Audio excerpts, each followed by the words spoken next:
আমরা সকলে সামাজিক জীব। মানুষের সাথে দেখা সাক্ষাৎ করা এটা চিরকালই চলতে থাকে।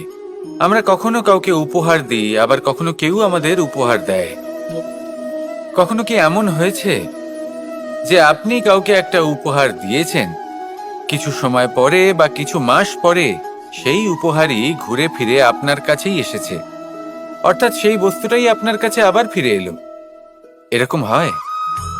ছেলেবেলায় একদিন একজনের বিবাহ ছিল।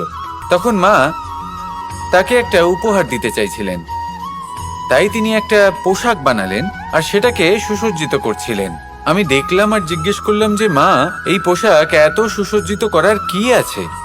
তখন মা বললেন যে কানাই, কখনো কাউকে এমনই উপহার দেবে, এমন প্রকারে দেবে যে সেটা যদি আবার ঘুরে ফিরে তোমার কাছে ফিরে আসে তাহলে যেন তোমার খারাপ না লাগে। এটাই কিন্তু হয় আমাদের ব্যবহারের সাথে, কর্মের সাথেও এবং আমাদের কথার সাথেও।